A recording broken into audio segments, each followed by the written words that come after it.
बिस्मिल्लाहिर्रहमानिर्रहीम। अजीज तलबा व तालिबात, तर्जुमाए कुरान के सिलसिले में एक बार फिर हम आपकी खिदमत में हाजिर हैं। इससे पहले 2 सबक हम पढ़ चुके हैं।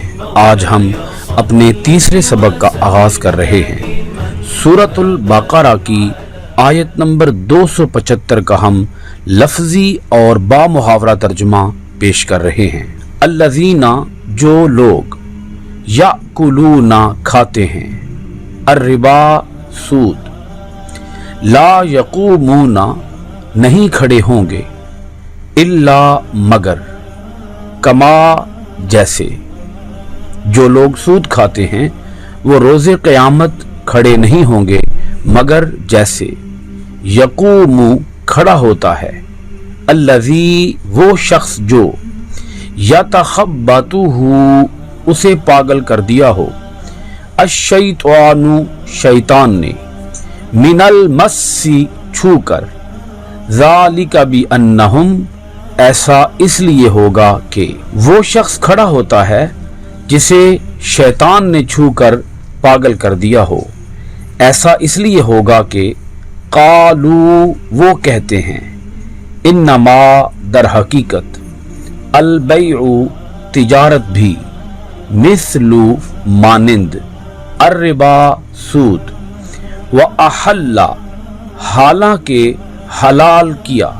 वो कहते हैं कि तिजारत भी सूद ही की मानिंद है, हालांकि।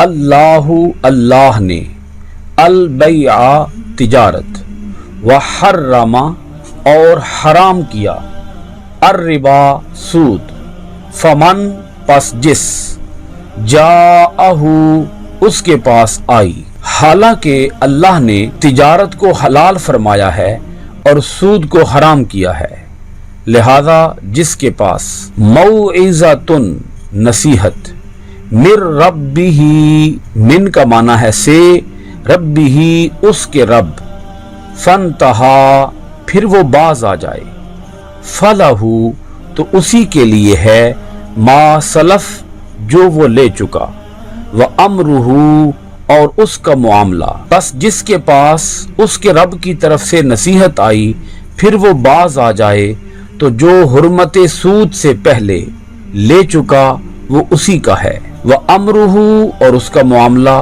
इलल्लाही, इला, तरफ, व मन, और जो, आदा, दोबारा ऐसा करे, फउलाइका, तो वही, अस्हाबुन नारी, दोज़ख वाले, उसका मामला अल्लाह के हवाले है, और जो दोबारा ऐसा करे तो वही आग वाले हैं।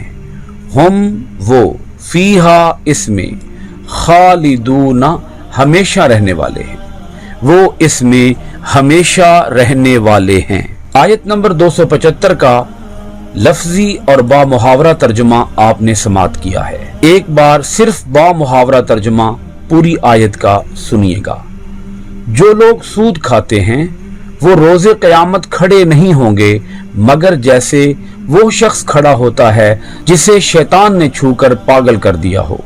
ऐसा इसलिए होगा कि वो कहते हैं कि तिजारत भी सूद ही की मानिंद है, हालांकि अल्लाह ने तिजारत को हलाल फरमाया है और सूद को हराम किया है, लिहाजा जिसके पास उसके रब की तरफ से नसीहत आई फिर वो बाज आ जाए, तो जो हुर्मत सूद से पहले ले चुका वो उसी का है और उसका मामला अल्लाह के हवाले है, और जो दोबारा ऐसा करे तो वही आग वाले हैं, वो उसमें हमेशा रहने वाले हैं। अजीज तलबा व तालिबात, इस आयत मुबारका के अंदर सूद की हुर्मत बयान की जा रही है कि सूद हराम है।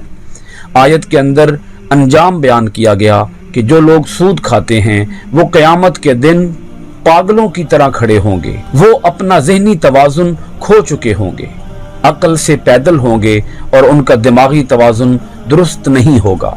ये उनकी सज़ा होगी, ये उनका अजाब होगा, और ये अजाब इसलिए होगा कि वो तिजारत को भी सूद ही की मानिंद करार देते कि जैसे तिजारत है ऐसे ही सूद है, और तिजारत और सूद में कोई फ़र्क नहीं है।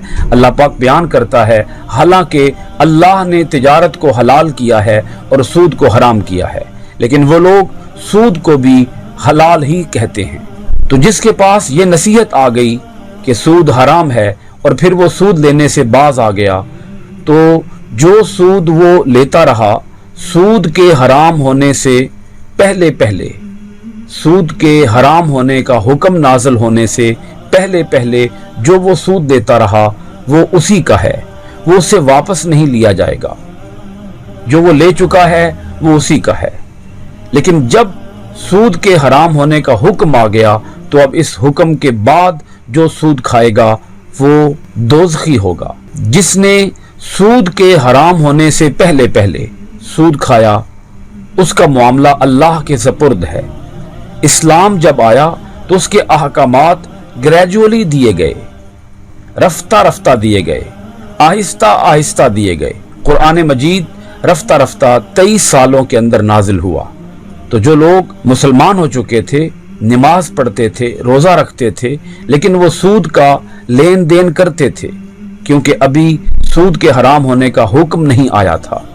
تو جب حکم آ گیا اور وہ اس سے باز آ گئے تو جو حرمت سود سے پہلے پہلے وہ سود لیتے رہے وہ انہیں معاف کیا جائے گا، اس کی باز پرس ان سے نہیں ہوگی۔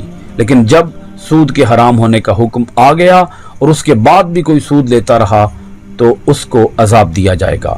بہت شکریہ۔ السلام علیکم ورحمۃ اللہ وبرکاتہ۔